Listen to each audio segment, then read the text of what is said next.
नमस्कार साथियों, आज हम लोग यूनिट 1 का रिवीजन करेंगे। आप लोगों को बार बार रिक्वेस्ट आ रही थी कि मैम इसका एक बार रिवीजन करवा दीजिए सारे क्वेश्चंस का 10 मिनट में या फिर जितनी जल्दी आप करवा सकती हैं। तो इसीलिए आप लोगों की डिमांड पे मैं ये वीडियो लेकर आ रही हूँ। इसमें मैं सिर्फ रीड करते जाऊँगी, उनका आंसर बता जाऊँगी, मैं एक्सप्लेन नहीं करूँगी। अगर आपको एक्सप्लेनेशन देखना है तो आप लोग जो पहले के 2 वीडियोज़ हैं ज़्यादा बड़े नहीं हैं, 10-10 मिनट के वीडियो हैं। मतलब अगर आप उसे 1.5 पे भी चला के देखेंगे तो आपका 5 मिनट लगेगा मुश्किल से। ठीक है, उसे देख लीजिएगा। चलिए मैं स्टार्ट करती हूँ बिना टाइम वेस्ट करते हुए। ये वाला टाइम आपको ऐड करना है, अच्छा ठीक है कर लीजिएगा उसमें 10 मिनट में। हाँ चलिए शुरू करते हैं। In which year the Vasco da Gama arrived at Calicut in the year 1498? Which of the following is connected with the blue water policy? Answer D Almeida, Francisco de Almeida. Who among the following the visitors of India did not belong to the Portuguese country? The answer is the Peter Munde. When did Vasco da Gama came to India? 1498. Who was the first Portuguese viceroy in India? Francisco de Almeida. Who among the following had welcomed the Vasco da Gama at a Calicut? Zamorin. Methyl is first rule second. Vasco da gamma कहाँ से belong करते थे? Portuguese से। Christopher Columbus Spain से। Captain cook great Britain से। And जो तस्मान थे वो था हॉलैंड से। Who were the first European to came to the India for a trade? The answer is the Portuguese. Which one of the following is the real founder of a Portuguese power in India? The answer is D. That is the Albuquerque. With a reference to the entry of a European powers in India, which of the following statement is not a correct? The Portuguese captured a Goa in 1499 is not a correct because the correct year is 1510.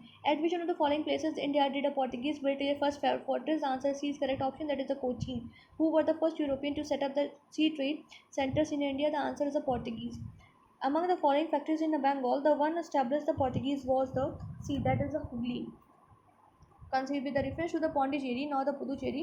Which of the following is the correct answer? So for only the first one is the correct. The first European power to occupy the Pondicherry were the Portuguese. Next one is during the time of a Mughal emperor did the English East India Company establish the first factory in India? कौन सा उस time पे Mughal emperor था? जहांगीर था। और जब company बनी थी उस टाइम पे अकबर था। विच of the following the first charter permitting? सबसे पहले किसको कंपनी, कौन सी कंपनी थी? ब्रिटिश कंपनी थी जिसको सबसे पहले चार्टर परमिट हुआ था इंडिया में ट्रेड करने के लिए, उसका नाम था लेवेनेंट कंपनी। नेक्स्ट क्वेश्चन हमारे पास में, Hooghly was use as a base of piracy in the Bay of Bengal. Hooghly को बेस ऑफ पायरेसी की तरह कौन यूज़ करता था बे ऑफ बंगाल में? पोर्टुगीज यूज़ करते थे। Next talking about who among the following was the founder of a Calcutta? तो जॉब चारनॉक थे। ठीक है। In India the first municipal corporation कहाँ पर सेटअप हुई? सबसे पहले हुई थी मद्रास में हुई थी। किस ईयर में हुई थी? 1688 में हुई थी। The first to start a joint stock company in India for a trade. सबसे पहले इंडिया में जॉइंट स्टॉक कंपनी ट्रेड के लिए किसने स्टार्ट करा था? वो किया था आपका डच ने। किसने किया था? डच ने। याद रखना है यहाँ पे। नेक्स्ट क्वेश्चन है यहाँ पे, with reference to the Indian history consider the following statement. पहला हमारा स्टेटमेंट है, the Dutch establish the ware factory and warehouses on the east coast on the land granted on by the Gajapati rulers. Alfonso de Albuquerque captured a Goa from the Vijayapur Sultanate, and the English East India Company established the factory at Madras on the plot of a land leased from the representative of the Vijayanagar Empire. तो यहाँ पे जब हमारा B सही है, B में option में क्या गया? सेकेंड एंड थर्ड सही है, यानी कि ईस्ट इंडिया कंपनी ने वो जो फैक्ट्री थी वो लीज पे ली थी। किससे ली थी? रिप्रेजेंटेटिव से, विजयनगर एम्पायर के, उनसे ली थी। अल्फांसो डी अल्बुकर्क ने कैप्चर किया था गोवा को। कहाँ से किया था? बीजापुर सल्तनत से किया था। कब किया था? 1510 में किया था, 1510 में किया था। लेकिन ये जो क्वेश्चन हमारा, Dutch establish the factory and warehouses on the eastern coast granted by the Gajapati rulers. भैया देखिए, ये जो डच एस्टैब्लिश की फैक्ट्री मानते हैं, लेकिन कब किया था? उन्होंने 17th सेंचुरी में किया था। गजपति रूलर तो 16th सेंचुरी के एंड तक खत्म हो चुके थे, इसलिए वहाँ पर ये चीज़ हो जाएगी। नेक्स्ट हमारे पास में जो क्वेश्चन है, तो क्वेश्चन आपका है आपका, where did India first set up the factory? कौन किसने किया था? ब्रिटिश ने सबसे पहली फैक्ट्री कहाँ पे अपनी स्टैब्लिश की थी? वो की थी सूरत में। In the first quarter of the 17th century the following factory of East India Company was located. कौन सी सबसे पहली कंपनी थी? फर्स्ट क्वार्टर ऑफ द कौन सी सेंचुरी? 17th सेंचुरी का। कब तक किया था उन्होंने? बरोच में किया था सबसे पहली factory establish. The first factory of East India Company was establish in the, again answer is Surat. Which of the following British official defeated a Portuguese at Sole? The answer is Thomas Best. भाई इन्होंने defeat तो कर ही देंगे क्योंकि best थे, मैंने पहले ही बोला था आप लोगों को ये चीज़। In which year the following the authority और the British East India Company, the fort Prayagraj की अथॉरिटी कब दे दी थी ब्रिटिश को? ब्रिटिशर्स ने कब ले ली थी? तो वो ली थी आपकी ईयर में 1797 में। 1797 Bombay was taken over by the British East India company from, कब लिया था? किसको दिया था भाई? किससे लिया था? कब किसको दिया था बताओ? पोर्तुगीज़ को दे दिया था। ठीक है। Where was the first, where was a, मैंने यहाँ पे बोला है आपको, शायद मैं ये बोल गई हूँ ना जल्दी जल्दी में कि पोर्टुगीज़ को दिया गया था, पोर्टुगीज़ ने दिया था, याद रखिएगा। किसको दिया था? ब्रिटिशर्स को दे दिया था, एज अ डाउरी दिया था। Where was the western presidency situated in early period of East India Company? तो answer A is a Surat. In which year the 1613 where the English East India Company given the permission to set up the factory? The answer is Surat. Which of the following European trading company were the first to establish the factory at Surat? The answer is B, that is the English. Which English governor of East India Company India was expelled by the Aurangzeb? Sir John Child. Which of the following was the immediate cause of First Carnatic War? First Carnatic War का immediate cause था the capture of a French ships by the Britishers. Carnatic War was fought between, answer is A, English and the French के बीच में. First Carnatic War जो हुआ था वो किससे खत्म हुआ था? वो हुआ था Indivisible Treaty of Aix-la-Chapelle. Third Carnatic war जो था वो किससे खत्म हुआ था? ट्रीटी ऑफ पेरिस से. सेकेंड कर्नाटिक वॉर जो था वो क्या था? इनकॉन्क्लूसिव था. इनकॉन्क्लूसिव जब था तो फिर कोई ट्रीटी हुई भी नहीं थी उसमें, है ना. फिर फर्स्ट मैसूर वार कब हुआ था आपका? ब्रिटिशर्स जो थे फर्स्ट मैसूर वार में ब्रिटिशर्स ने लॉस्ट कर दिया था, जो मैसूर वॉर था उसमें, याद रखिएगा. इसके अलावा फर्स्ट कर्नाटक वॉर का ईयर क्या थी? 1746 से 48 थी. सेकेंड कर्नाटक जो सेकेंड बैटल ऑफ कर्नाटका था उससे क्या था आपका? 1749 to 54 था. थर्ड बैटल ऑफ कर्नाटका की ईयर थी 1758 to 63. और थर्ड बैटल ऑफ पानीपत की ईयर क्या थी? 1761 था.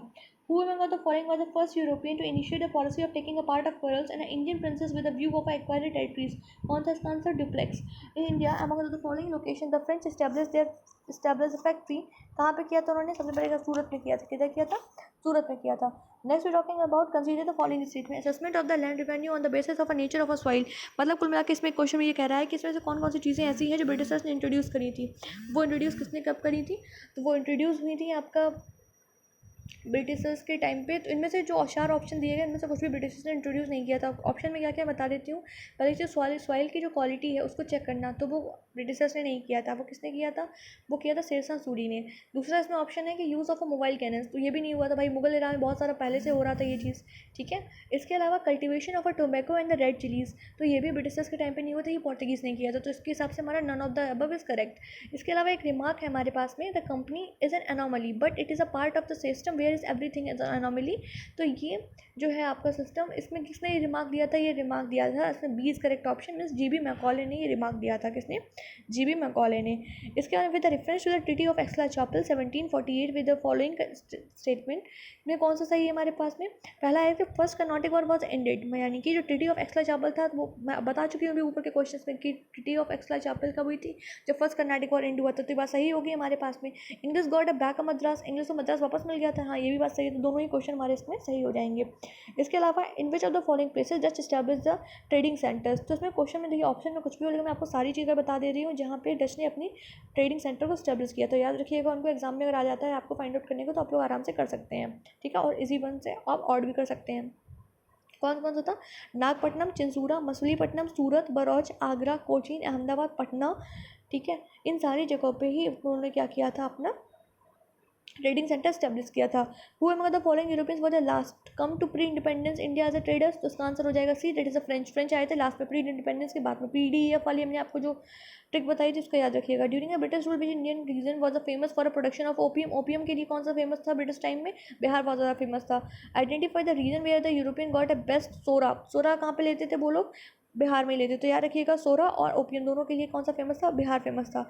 इसके अलावा मैं आपको बताऊँगी कि मतलब प्लेस बताऊंगी और मैं बताऊंगी किससे रिलेटेड, किस यूरोपियन कंपनी से ज़्यादा रिलेटेड मैच खाता है ये, ठीक है. तो पौंडीचेरी फ्रेंच से खाता है, गोवा जो है पोर्तुगीज़ से, ट्रैनकोर होता है डेनिश से, और आपका सद्रास होता है वो डच से रिलेटेड है. नेक्स्ट वी टॉकिंग अबाउट जो यूरोपियन कंपनी का आने का जो सीरियल था वो क्या था? PDEF याद रखिएगा. पोर्तुगीज़ आए थे सबसे पहले, पोर्तुगीज़ के बाद में डच आए थे, डच के बाद इंग्लिश आए थे, इंग्लिश के बाद डेन्स आए थे, डेन्स के बाद में फ्रेंच आए थे, ठीक है. The French fail to establish the power in a Deccan because क्यों फेल क्यों हो गए थे डेक्कन में अपना पावर को स्टैब्लिश करने के लिए? वो रीज़न होता था कि इंग्लिश के पास में बहुत ज़्यादा स्ट्रॉन्ग आर्मी थी, याद रखिएगा. इसके अलावा डच ईस्ट इंडिया कंपनी, एक चीज़ इसमें और याद रखिएगा, इंग्लिश के बाद में आर्मी स्ट्रॉन्ग थी और पोर्तुगीज़ के बाद में नेवी स्ट्रॉन्ग थी. अगर ऐसा कभी क्वेश्चन आता है नेवी वाला तो उसमें पोर्तुगीज़ स्ट्रॉन्ग, उसकी जो नेवी पावर थी वो बहुत ज़्यादा स्ट्रॉन्ग थी. इसीलिए देखो ब्लू वाटर पॉलिसी लेके दुनिया भर की चीज़ें लेके आ रहे थे नेवी के लिए. तो हमेशा याद रखिएगा उसमें हमेशा यही चीज़ सही होगी कि अगर नेवी वाला पार्ट है तो वो उसमें पोर्तुगीज स्ट्रॉन्ग थी ये वाला, और ब्रिटिश की आर्मी बहुत ज़्यादा स्ट्रॉन्ग थी. नेक्स्ट बात करते हैं हम लोग, Dutch east India company were establish the first factory Patna. किस ईयर में डच ने अपनी पहली ईस्ट इंडिया कंपनी की फैक्ट्री थी कब स्टैब्लिश की थी? पटना में. तो पटना में उन्होंने स्टैब्लिश की थी आपके 1632 में, याद रखिएगा 1632 में स्टैब्लिश की थी. Next we talking about which of the following factories of the Bengal was establish by the Dutch. Dutch ने अपनी पहली फैक्ट्री स्टैब्लिश की चिंसूरा और हुगली में की थी. Who among the following was considered the founder of the French company? The answer is a Colbert theory. Colbert जो थे वो फाउंडर माने जाते हैं फ्रेंच ईस्ट इंडिया कंपनी के. अभी मैंने आपसे लास्ट ऊपर क्वेश्चन में बोला था कि कलकत्ता के फाउंडर कौन थे बताइए. हाँ वेरी गुड, जॉब चॉर्नॉक, ठीक है। फ्रेंच ईस्ट इंडिया कंपनी थी कॉन्स्टिट्यूटेड जो ड्यूरिंग द रीजन ऑफ किसके टाइम पे बनी हुई थी, ल्यूस 14 के टाइम पे बनी हुई थी। किसके टाइम पे बनी हुई थी, ल्यूस 14 के टाइम पे बनी हुई थी। इसके अलावा हमें नेक्स्ट क्वेश्चन हमारे पास में, इनमें से द कॉज ऑफ सक्सेस, मतलब कि ब्रिटिशर्स के सक्सेस के और फ्रेंच की फेलियर के क्या कारण थे। मैं बता चुकी हूँ उसको, क्योंकि ब्रिटिश के पास में जो नेवल सुपीरियरिटी थी जो कि किसके पास में नहीं थी, फ्रेंच के पास में नहीं थी। इसके अलावा उनके पास में वेल्थ भी था, पैसा भी था, उनके पास में मैन पावर भी ज़्यादा था, किसके पास में, ब्रिटिशर्स के पास में। तो ये सारे रीजन थे जिससे कि जो एंग्लो फ्रेंच वॉर हुआ था उसमें ब्रिटिशर्स जो थे वो जीत रहे थे और फ्रेंच हार रहे थे, ठीक है। इसके अलावा हमारे पास नेक्स्ट क्वेश्चन है वो हम लोग देखेंगे अपना नेक्स्ट यूनिट जब स्टार्ट करेंगे उसमें। नेक्स्ट यूनिट हमारी होगी आपके, जिसमें हम डील करेंगे नवाब ऑफ बंगाल के बारे में और ईस्ट इंडिया कंपनी के बारे में थोड़ा सा डिटेल में, क्योंकि ईस्ट इंडिया कंपनी ज़्यादा दिन रही थी और ज़्यादातर हमारे क्वेश्चन भी उसी से ही एग्जाम में पूछे जाते हैं। Thank you so much. आप लोग बताइएगा कमेंट बॉक्स में आपको रिवीजन कैसा लगा। 10 मिनट में मैंने बोला था 10 मिनट में ही रिवीजन हुआ है। Thank you so much.